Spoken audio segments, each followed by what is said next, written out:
welcome you to the first Susie and Tom Wasdin Lecture Series, a new tradition at the University of Florida.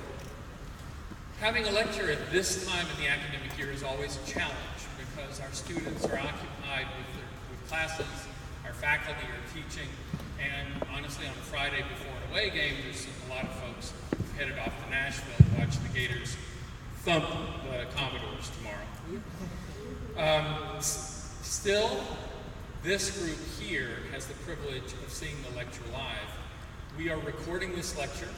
It will be archived on the HHP website for people to come to and visit and enjoy in the future.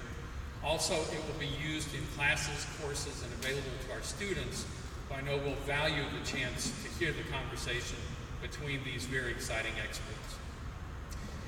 So we're immensely grateful. Actually, I'm immensely grateful to the Wasdins for their ongoing support of HHP and the University of Florida. As most of you know, Susie is a longstanding member of the Dean's Leadership Council here at the college, and Tom is a founding member of the Industry Advisory Board for the Eric Friedheim Tourism Institute and HHP. Both Susie and Tom are loyal Gators, and they're lifelong donors both to HHP and the university. Susie, Tom, would you please stand up so you can be recognized?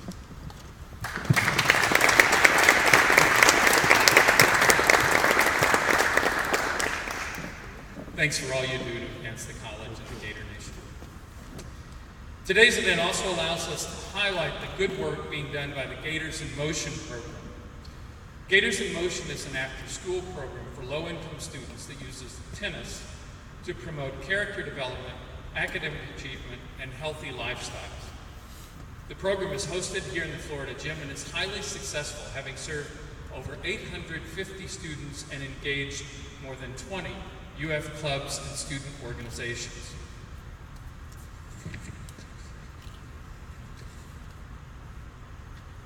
Gators in Motion is it's led by its co-founders, Addison Staples and Trevor Bott, both of whom are with us today. And it has the strong support of Aces in Motion, a prominent community nonprofit, our Department of Tourism, Recreation, and Sport Management at HHP, the Gainesville Area Community Tennis Association, and UF's College Reach Out program. Addison and Trevor, and all of those who are associated with Aces in Motion, TRSM, GACTA, and the College Reach Out program, would all of you please stand and be recognized today? Please. It's most of the people in this room. Stand up. I see a lot of students here, right? And are any of you in TRSM? Yes. Did those of you who are in TRSM stand up? No. I tell you, there's a lot of TRSM folks here who are modest. But thank you for being here. We thank each of you for what you're doing, both for the kids in this program and the Gators in Motion program in the broader community. Now, it's my honor to introduce the moderator for today's lecture, A. Michelle Clemon. Ms. Clemon earned her law degree from Columbia and is an alumna of HHP, who earned her Master's of Science in Sport Management here. She is now president and CEO of the Clemon Consulting Group in Birmingham, a firm that's grounded in human resources and athlete development. Ms. Clemon, Michelle, thank you for moderating our panel today, and my thanks to the speakers for what I know is going to be a really exciting conversation. Thanks for being here. Thank you, Dean. And is this volume good enough for you? Great. It's an honor to be here, and thank you to the Wasdins again for this opportunity in this lecture. I have the pleasure of introducing today's esteemed panel today. We're going to go in the order closest to me and head that way. We're going to start with Mr. Bryan Shelton, who's the University of Florida's men's head tennis coach and a former professional tennis player. He played from Georgia Tech from 1985 to 1988 and then played professionally from 1989 to 1997. And he began coaching for UF in 2012. Next we have Malivai. You were nervous, weren't you? I was. Malivai, Washington. We call him Mal.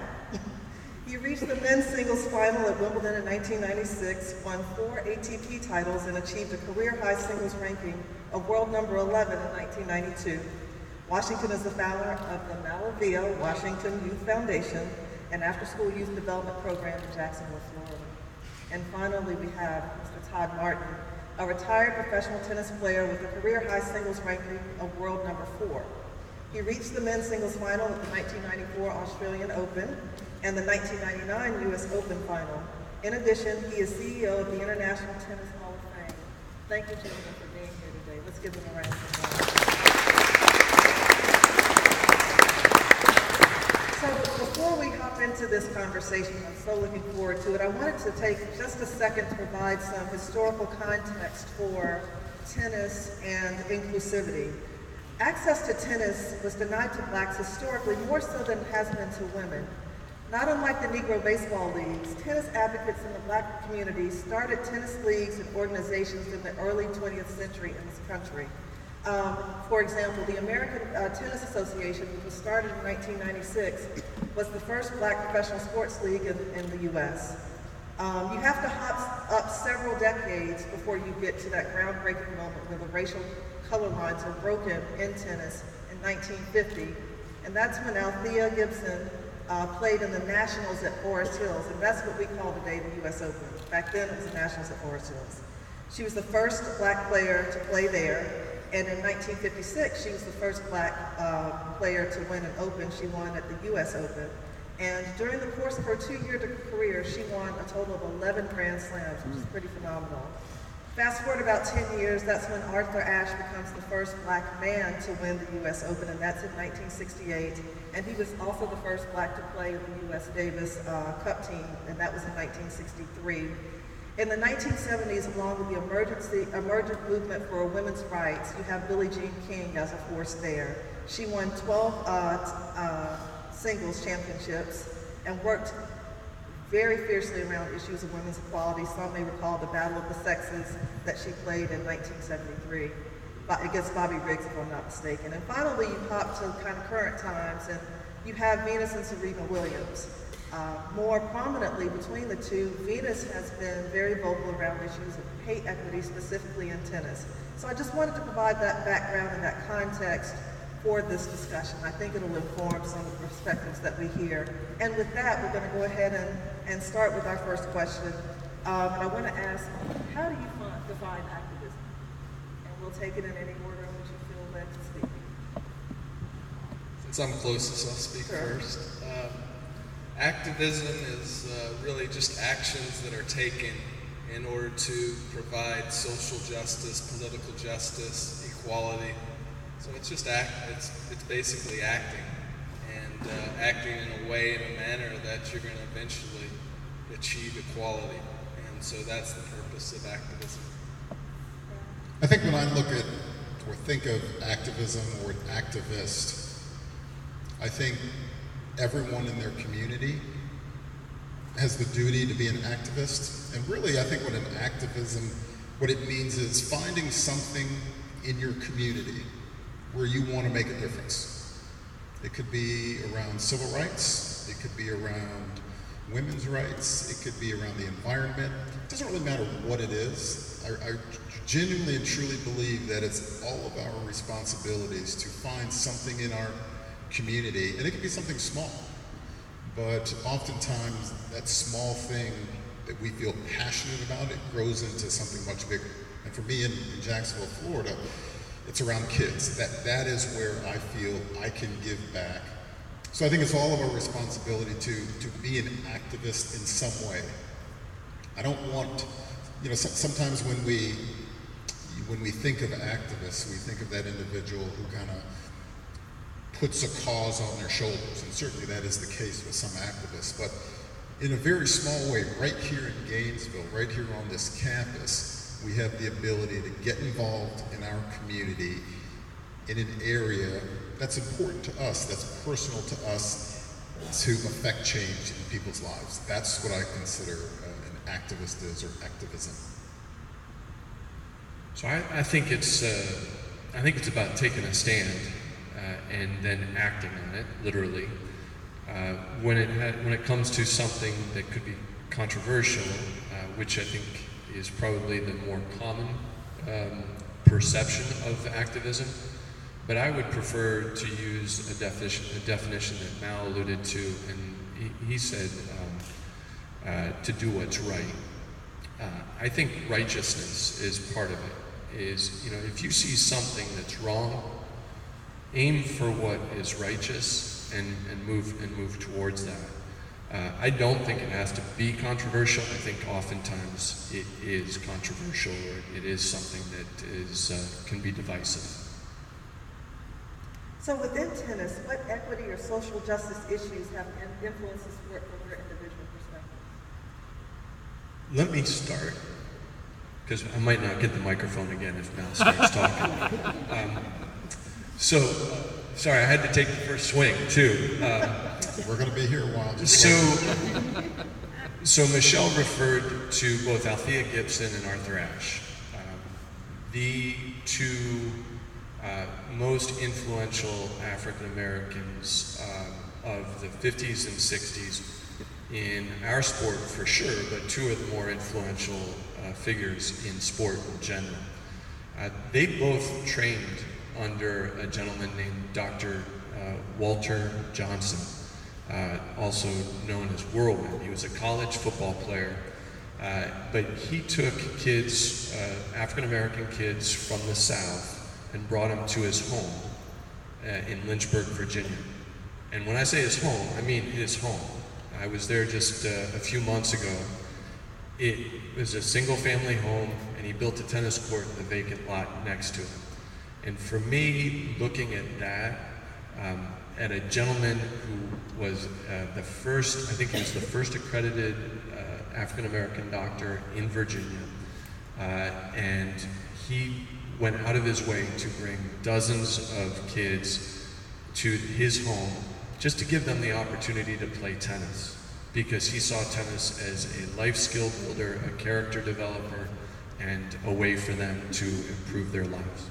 And oftentimes, to your point, I think what Dr. Johnson saw was lack of access to the sport of tennis. And I imagine he may not have, in the moment, thought of himself as an activist, but he saw something in the community. He saw something, you might term it an injustice, which was a lack of access to the sport of tennis for a lot of people. And he took action, and I think that'll be something you'll hear on the panel some today, people who take action. He took action and says, here's a problem. I'm not waiting for someone else to solve it. What can I do today? And bringing young people into his home, teaching them the sport of tennis, and that legacy lives on today. And that legacy, as Todd mentioned, went through Althea Gibson and Arthur Ashe as well. So he took action. That is something you'll hear multiple times today. I totally agree. I think that you ask about the social issues that we saw through the history of our sport, and certainly discrimination is something that was prevalent back in the 1960s, 70s, and going forward from there. Because of it, Mal alluded to it, there's a lack of access. There's economic issues that prevented a lot of, especially Black Americans, to get involved in the sport of tennis. So there was lack of opportunity with that access, and I think that with that, we didn't have the role models that would bring more African Americans into the sport of tennis. And certainly Althea and Arthur and what they did, I think just by them playing alone in a sport where there were so few other African Americans in that sport, that was a display in itself of activism. I know for myself, growing up in Alabama, as a young kid, I think it was 8 years old when I first picked up a tennis racket, and it was not very popular, I'll tell you that, in the South. I was excluded from being able to play certain tournaments, even in Birmingham, where I was not allowed to go because I wasn't able to get an invitation to those events. So just by the mere pursuing of the sport and continuing to play the sport, in a way that was an activist move. And I remember what Arthur stood for and Althea as well. And their their push to not only play the sports but to excel to the highest level certainly motivated me to be someone that would follow in their footsteps.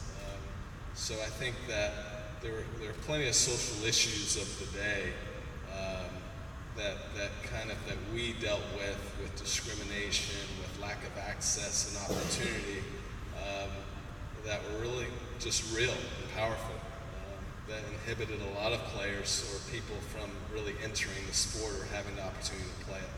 So before I hop on to my next question, you've mentioned Dr. Johnson, Althea Gibson, Arthur Ashe. Are there any other figures or players who shape your perspectives on activism, specifically within the context of tennis? Or?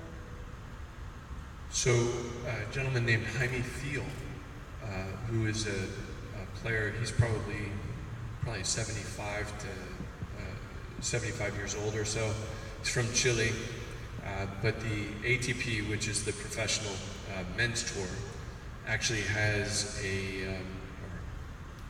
it's now retired, fortunately, but has a program called had a program called the Jaime Field program, which was providing retirement benefits for the players who laid the groundwork for those of us who were playing in a much more contemporary game.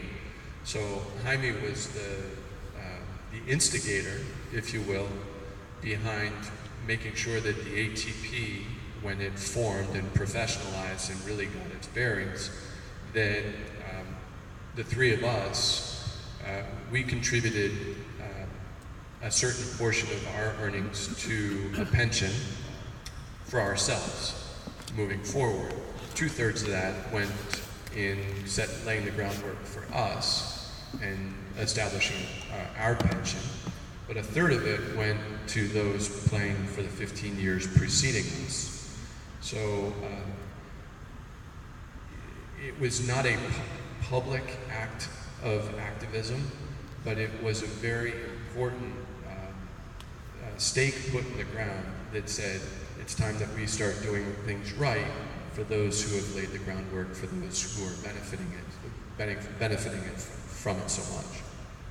Michelle, if I could, you had mentioned, are there other individuals who impacted us? I would actually mention my father. My father's the one who taught me how to play tennis, and anyone who knows my father knows, he's pretty ornery, he's pretty hardcore, not easy to get along with. We always kind of joke, if he's in a good mood, something's wrong. We might need to check on him. But to Bryan's point about the inability to play at certain clubs, that is something that my family experienced in the 1980s. Wasn't very long ago, 1980s, the inability to play tournaments at certain clubs because of what you looked like. And as a teenager or as a preteen, I may not have even understood or even have been aware of it, but my dad is the one who made me aware of it.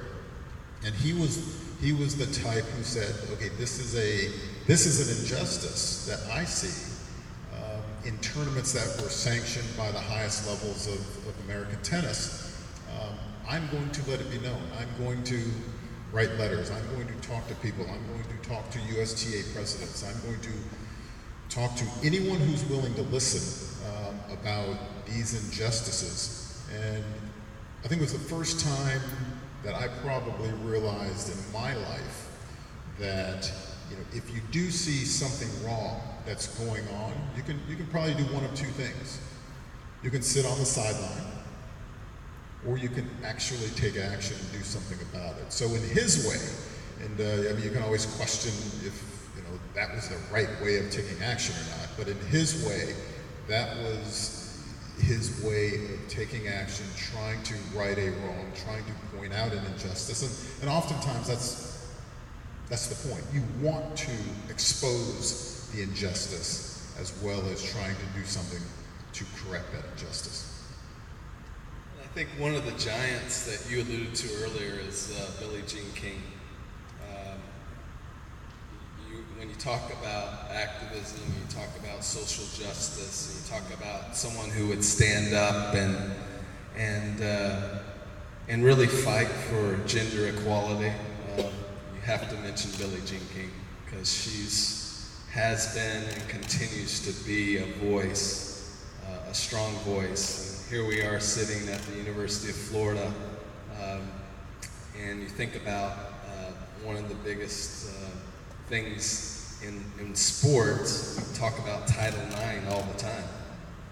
And Billie Jean King was very instrumental in Title IX coming into existence. I've got a couple of my men's tennis players back there in the back row, and I coached on the women's side for 13 years before I came here to the University of Florida to be the head coach of the men's team. And so Title IX was something that was certainly huge, in granting opportunities to females at the high school level, at the college level, that were never there beforehand.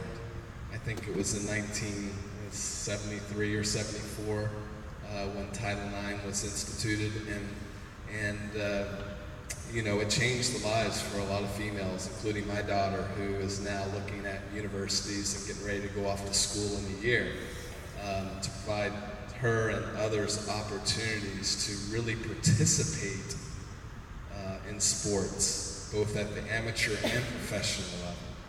And so Billie Jean King and what she did in bringing awareness and bringing just visibility to women in sports, I think she was able to do that after she reached the pinnacle of our sport in tennis in the early 1970s. And then she took that platform to really go out and create opportunities for other women that they didn't have before. So I think she's a true pioneer. I mean, one of the greats. I've had the privilege of being around her and over the years, and she is constantly on a mission, and pretty inspiring what she's done in the movement that she's had, not just on sports, but it even transcends sports in our country and other countries. Great, thank you for sharing. What I've heard you say is that access, even as you were players on the junior level in the early to mid-90s, access remained very much an issue. Were there any other issues within tennis that you observed, any social justice issues that you observed as young players? We'll get to current day, but I want to go back to when you were on the youth circuit, junior circuit. What other issues did you observe, or did your parents observe? Can I just make a point before we answer that question? Just one thing about Billie Jean. She's an example, and I'm not sure how she was able to do it, and I'm always impressed by individuals like herself and Arthur, in the middle of their careers, are taking on a cause, taking it on their shoulders in a big way. Because I think the three of us know so much time, energy, mental and physical goes into our sport. To then think that we're going to take on a cause is very, very challenging. But Billie Jean is an example of someone who, just one individual, and by no means is she the only individual who was championing women's rights. But access to women in sports today would not be where it was without Billie Jean King. She was that impactful, and I make that point to say one individual can have a huge impact on a community, on a city, on a sport, on a nation, on a world. Billie Jean King, you can think about this question: how many Grand Slams did you win? Most people may not really know. And right now, today, more people know her because of her work in equality for women as much as they do for her tennis ability. Back in the 70s, certainly people, number one in the world, all these Wimbledon titles. Didn't she win like 20 Wimbledon titles or something of single, doubles, and mixed? This ridiculous number. I would have liked to have won one, but without her, women in sports is very, very different than what we see today. Thank you for sharing that. The question of access, in the context of when you all were up and coming younger players, beyond that question of access, what other issues did you observe? Well, I think, gosh, it was in the 80s for me. I remember in 1984, that's when I was getting ready to go off to college, and the Davis Cup was being played in Atlanta, Georgia, which is where I ended up going to school, Georgia Tech. And the mayor at the time was Andrew Young. And he invited, on my recruiting trip actually to Georgia Tech, I spent half the day with Andrew Young, and he actually showed me around the city of Atlanta, and I developed a relationship with him. And Andrew Young was certainly one of those guys, one of those leaders in the civil rights era, and he was responsible for bringing Davis Cup to Atlanta. And Arthur Ashe was the captain of the Davis Cup team at the time, and we were in a tie against Argentina. And so I think it was maybe 2 days before the tie began, which is the competition.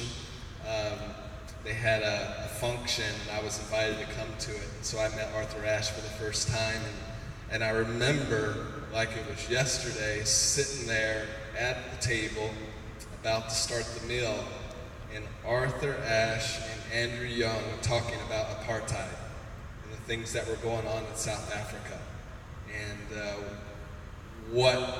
what they needed to do to try to change that and to free the black South Africans from what was happening over there in South Africa. And here I am, you know, a 17-year-old, sitting in the room with Arthur Ashe and Andrew Young, and we're talking about something like that. It was mind-boggling, you know, to think about it. And then fast forward 4 or 5 years, and I'm playing on the tour now with other South African players, and Arthur Ashe goes to jail. I don't know how many days he was in jail, but he goes to jail for demonstrating and boycotting outside the South African embassy in Washington, D.C. So pretty amazing, you know, what was going on in the world. There were other issues going on in our country during that time. I'm sure a lot of you guys remember Rodney King and what happened in Los Angeles. And Arthur stood up for all of humanity, but certainly he was a civil rights guy, and he discovered his voice after winning the U.S. Open in 1968. But seeing what happened and finally having an end to apartheid was pretty amazing, because that was going on during my professional career. To see that and to see Arthur and others kind of stand up against it and really let their voice be heard, so that justice would eventually be sought after, and so that was pretty neat to be a part of that and to see that. I'm sure it sounds fascinating, but thank you for sharing that story. That's tremendous. Now, let's see. Bryan, when you were, I remember what I was like a teenager in early 20s. I'm going to be honest with you. There wasn't a lot of higher level thinking, like all of you. There was not a lot of higher level thinking in my early 20s. I was enjoying myself. I was on tour. Prior to that, I was at the University of Michigan. What about now? Is there any higher level thinking now? Well, if you ask me or ask my wife, it's two different answers. But Bryan, when you were listening to that conversation, what was kind of going through your mind? Were you relating to it? Were you kind of oblivious to it? Just because you were so young, you were 17 years old. I mean, I was like a fly on the wall, you know, and certainly taking it in. I knew a little bit of what was going on in the world. I can't say that I was totally aware. And until you face something for yourself and see it firsthand, it's often just news. It's just out there. And I think a lot of us see the current events and things that are happening today, and when you're not actively involved in that, it's just news. It's kind of on the surface, and it's out there, and you don't really live it. But being there and knowing that there's only a few African American tennis players that are even out there playing, and you know, Arthur Ashe was an idol of mine. My first racket that I ever bought was the Arthur Ashe Comp 2, head racket. I want to be just like this guy. So when I had the opportunity to sit in a room with this guy who was my childhood, idol, and to hear what he was involved in, it really kind of stuck with me. But also, I fast forward to my relationship with Andrew Young, and I think one of the things he always told me is like, Bryan, first and foremost, be the best person and the best tennis player that you can be, and really focus in on that first. And he wasn't telling me that I needed to go out there and demonstrate and do these other things. He said, focus on being the best tennis player you can, and that will actually help the Black community. And so I thought that was wise advice. I think that everybody has some platform, but you have a better platform when you achieve more success. And you see someone like Arthur Ashe, who achieved so much, and Billie Jean King as well. And you think about that, and I know we're going to get to the present day here in a little bit with this lecture, but you start to realize that you can still do things in your own way. You might not have as big a voice until you have that ultimate success, but you still can be active. So I think Bryan just touched on something immensely important. And Andrew Young was telling Bryan to be as good as you can be at who you are and what you do. And then I think the unspoken message there is, if there's an opportunity to use your platform to take a social stand, it will be that much more powerful. My personal belief is that there are a lot of athletes that I don't want to take a social stand because they're not necessarily all equipped to be as impactful, as articulate, as appropriate and well thought out as some of the people that we've talked about. Taking that opportunity and making the most of it, the person I think about the most is Magic Johnson and AIDS, HIV. When Magic contracted AIDS, it was the plague of plagues of plagues, and it was, nobody was going to touch HIV with a 10-foot pole. And then there was a movie called Philadelphia that was really impactful. And then lo and behold, Magic, after Arthur got AIDS, and Magic, with his infectious spirit, not as nearly as much with his words, but with his spirit and his absolute inability to withdraw from society because he had the plague, was out there and totally in front of it all. And because of who he was, because if he had been the best Magic Johnson he could be, because he was the best player, the basketball player in the world, when he went out to his peers hugged him. Sweaty on the all-star basketball court, his peers hugged him. They didn't shy away from him one bit. And Magic would have never, I don't know this, we do come from the same hometown, though. So it's almost like we're boys, you know? Have you ever met him? No. But I don't imagine Magic would have put AIDS and HIV on his shoulders and said, I'm going to make this happen, if it weren't for the fact that he contracted it. I think a lot of it comes down to what's the opportunity that presents itself, rather than going out and seeking it and saying, I am an athlete, I have a platform, therefore I must. Because if that's the case, then you're going to get yourself into some action that maybe you can't back up. I think everyone has to be an activist in their own way. I'm going to be honest, most people are not going to be as eloquent in their action as Arthur or as Billie Jean. A lot of people who have contracted AIDS wouldn't want the platform that Magic Johnson had, and wouldn't be able to be as successful at putting that message out there as Magic was. But I think it's finding what you're passionate about. I do agree that, well, if he hadn't contracted HIV, would he have been a champion for that cause? Maybe, likely not. But he took it, he took the reins and ran with it and just created such a great awareness that if the great Magic Johnson, this athlete who we put on this pedestal, can attract HIV, I mean, that says a lot to the world. So he used his fame and notoriety, and he's still with us today, that fame and notoriety in a very positive way to affect change. So in that case, I think he was almost kind of pushed into the limelight for that cause around HIV. I think what Todd said is a great segue into current day activism.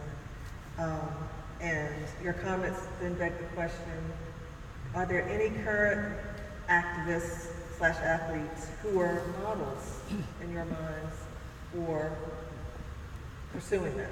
Like, are there any athletes that are getting it right through balance, being the best athlete they can be with social justice activism?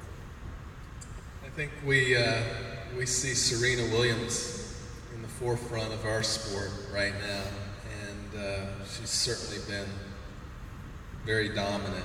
And when Serena and her sister Venus first came out as teenagers and started getting noticed around the country, their dad, Richard Williams, I think he was the one that you heard the most from, because they were young. And so Richard was, causing a fuss and certainly talking about inequalities, and also he was pretty prophetic in saying what his daughters were going to do in the sport of tennis. And I say prophetic because almost everything he talked about them achieving one day has come to fruition.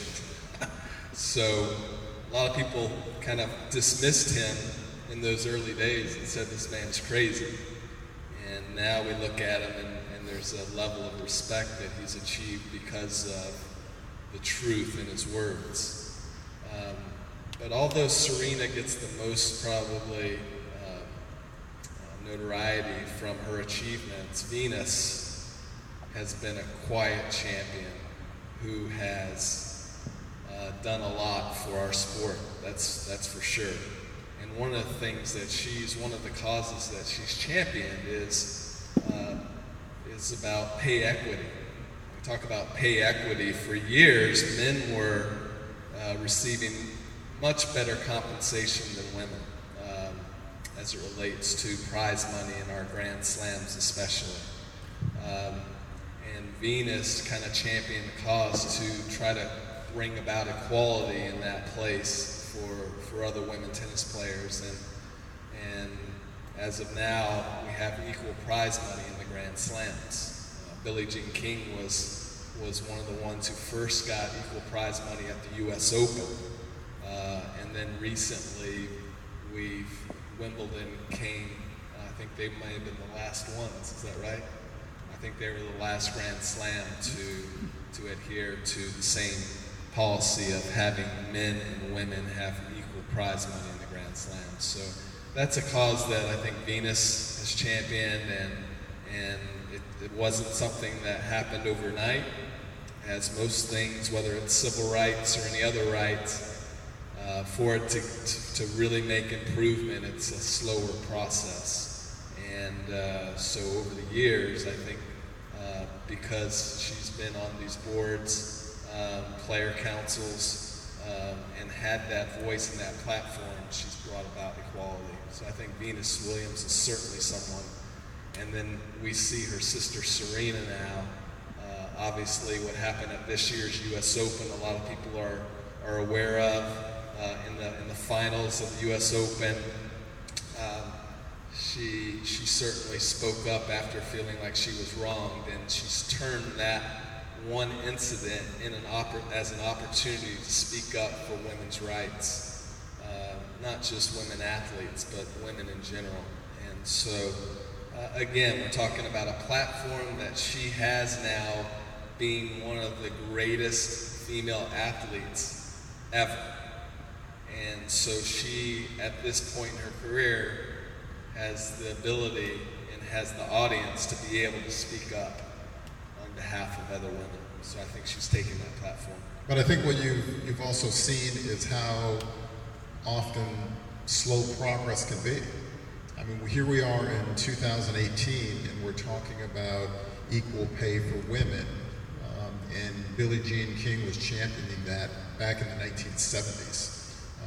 We're still talking about, you mentioned Rodney King, that was in 1993 as I recall, that incident, that shocking incident. We're still talking about those issues today. So progress is very slow, but it is going to take us as individuals, you as individuals, taking those incremental steps towards progress and doing what we can in our lifetime. And then at some point, guess what? Someone else picks up the baton and they take it.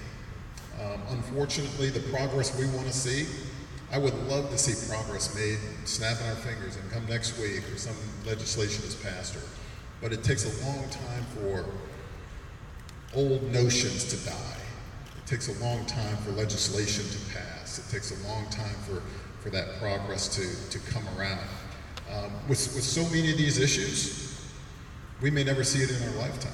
I mean, I don't know with so many of the issues that are out there today if we'll ever say, wow, we've arrived. There's no more work to do. You know, we're 325 million Americans. There will always be work to do on regardless of the issue. And it's important, I think, that we don't get deterred or get frustrated, or, well, yeah, frustration will be there, but we don't let that frustration deter us from doing what is right every single time.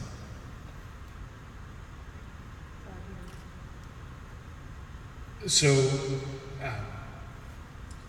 I think there's a lot that possibly could be said. One of the things, just working off of what Mal said, when I talk to anybody about life, I talk, and within the context of having played tennis, I talk about it all the time, and that is the word failure or losses.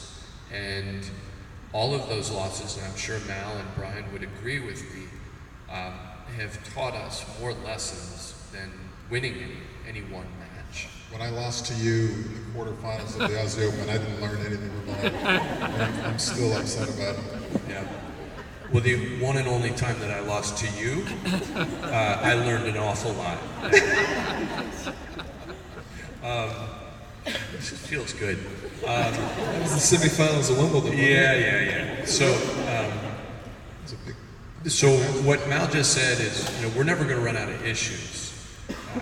So what I would say is, those issues, we need to make sure that there are still issues, so that we can continue to figure out how to get better as a society, as individuals, and so forth. I think one person who's done it really well has been Roger Federer. He is the epitome of everything that is good in a professional athlete. Actually, he's the epitome of everything that is spectacular in a professional athlete. He's one of, if not the best of all time. He does it in the most artful and graceful way.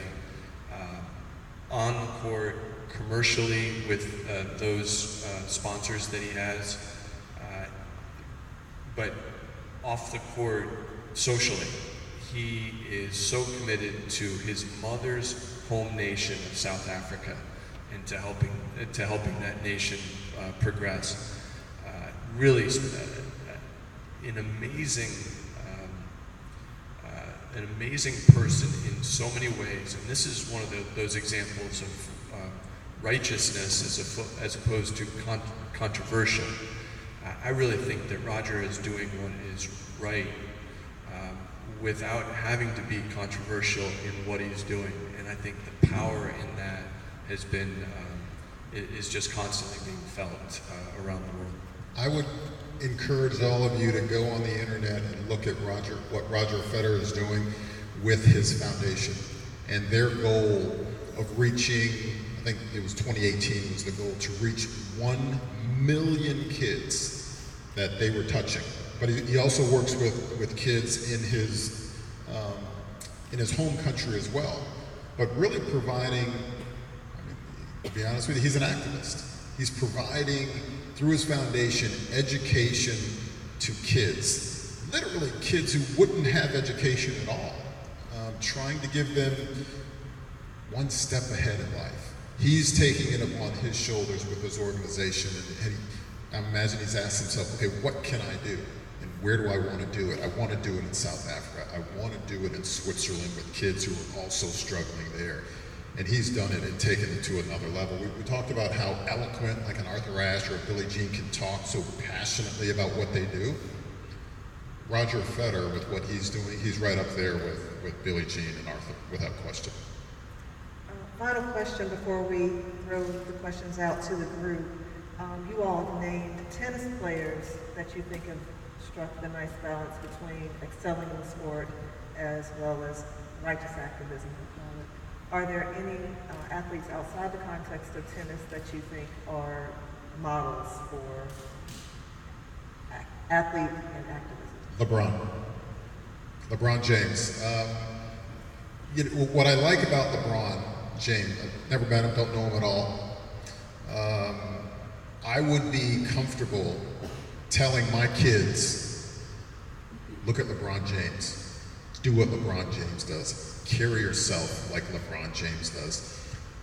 I can't think of too many athletes who are at his level who you don't read negative stuff about. And we, believe me, some of us in this very room, we've fallen down at times and we've gotten back up and we've had our struggles. But thanks Bryan, that was very heartfelt.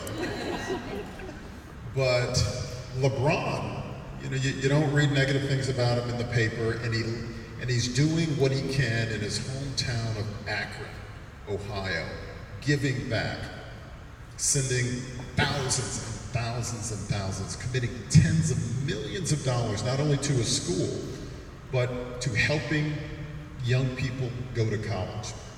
And he's putting his money where his mouth is. And whenever you hear him talk, he talks about how, I don't remember, it's almost like a slogan, but he always says something to the effect of, I'm not going to let you down.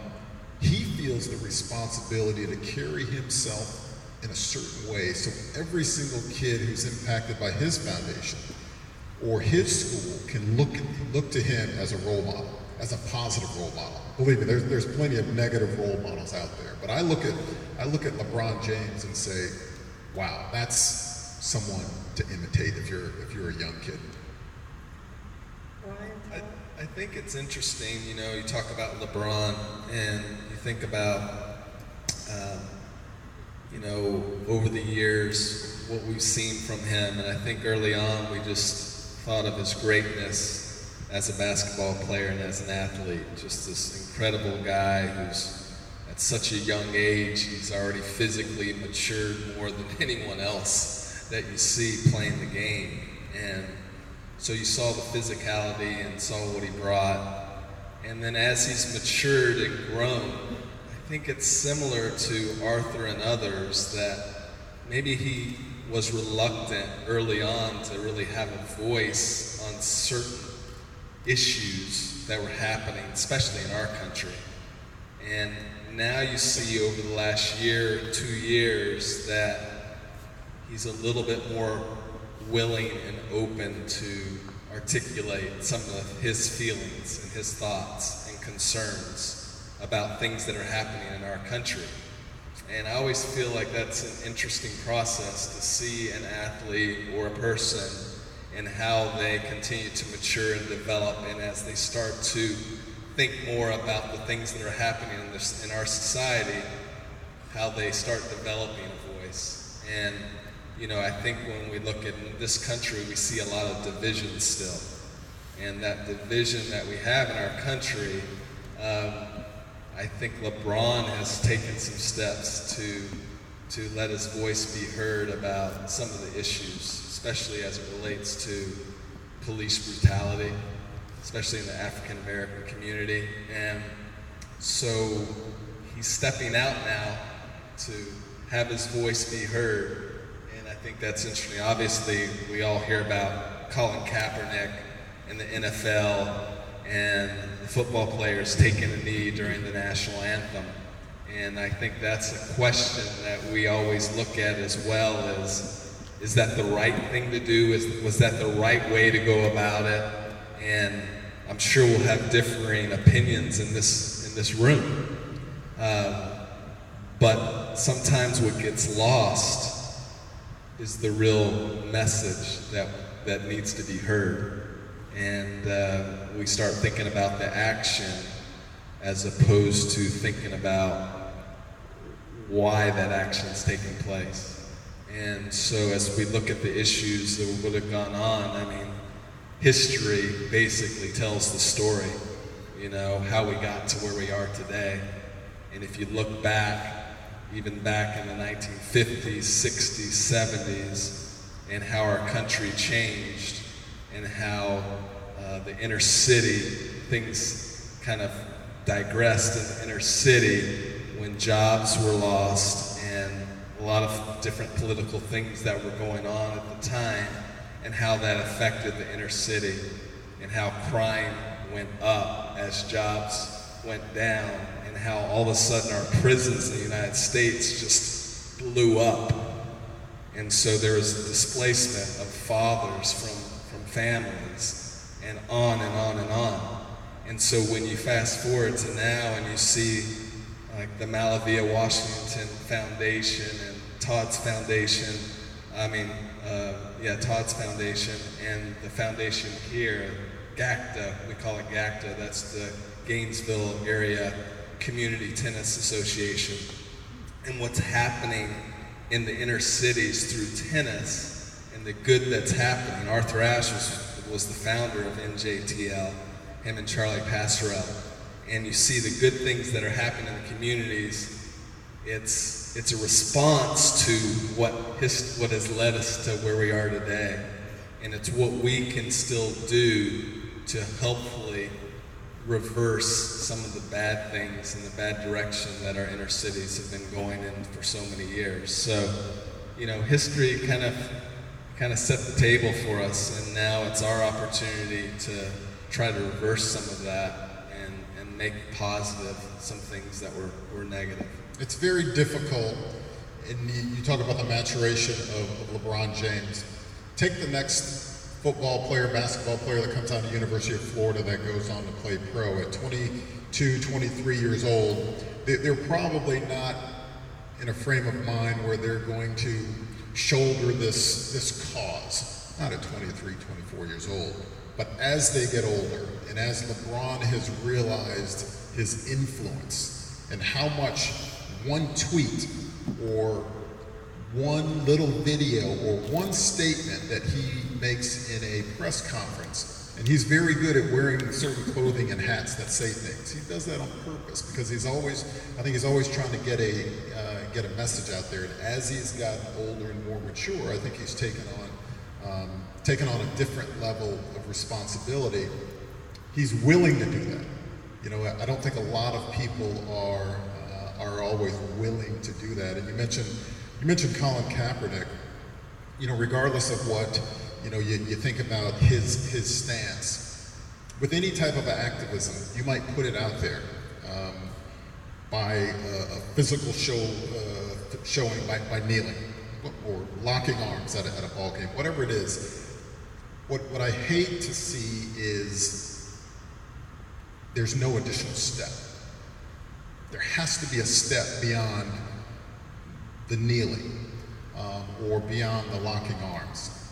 I personally support those those football players and basketball players, or the Los Angeles Rams who came out on the field with their hands up. I personally support those efforts, but it can't be just that one physical act. There's got to be action behind it, and that's where I think sometimes the messaging gets a little lost.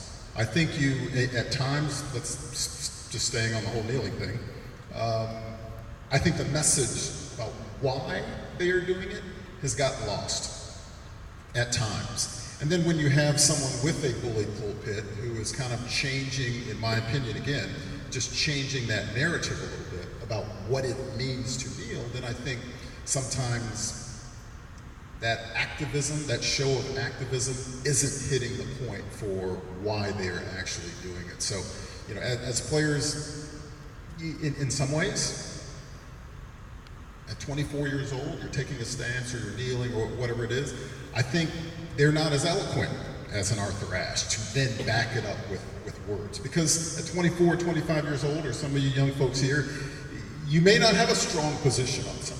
But as you get older and mature, you will. So I hope that maturation process happens with Colin Kaepernick and all the other teams, or WNBA teams that have shown solidarity, you know, at games with locking arms. I hope that maturation process happens with them as well. So Mal referenced the message gets lost, and I think there are elements of loads of professional athletes that I think are demonstrating good and positive social activism. However, I think we just hear way too much from all of them, that we end up getting clouded. I mean, social media is absolutely incessant, and if, you know, now you actually read regular media, traditional media, and it's littered with, and then Joe tweeted this, and then Sally tweeted that, and then, like, you know, at some point in time, it's nice just to get what is fact and not be inundated with people's opinions. If that were the case, I think LeBron would be much more narrow and more poignant and maybe powerful in attacking an issue or two. But from him and from every other professional athlete who's awake to this stuff and on social media, we hear everything. And there's a lot of bad stuff going on in our world and in our politics, and we are as divided as can be. But every time somebody else piles into that conversation who has influence, we're likely to get more and more divided. And so I would, in my utopian world, I'd love us to just drop a bomb on social media and go back to the days of being able to say, you know what, this is what's really powerful, and I'm going to figure out how to make a stand on this issue without having 24/7 access to my phone and go. And speaking of, and I know you wanted to, let me just say one thing. Speaking of, you know, people with significant influence, I'll just say, in the last 24, 48 hours, Oval Office. Good Lord. Just drop the mic now. Thank you, gentlemen, so much. Let's give them a round of applause. In our remaining time, it's such a visual, like I'm left with now. Wanted to open the floor up for questions to our panelists. So we're going to have to share a mic to get you heard, but raise your hand. And actually, it is 11:30. Okay, so. Yeah, so we do thank the panel. Dare will be here till noon at least. You need to get to class, obviously, students. Please feel free. We'll take maybe we'll just take the questions off the stage Yeah, for the next 30 minutes. If you'd like to hang around, get a picture with our panel or asking a question, please feel free to do so. Thank you for being here. It was excellent material content. And thanks to our panel and Mr. and Mrs. Wasdin again for making this possible. Thank you.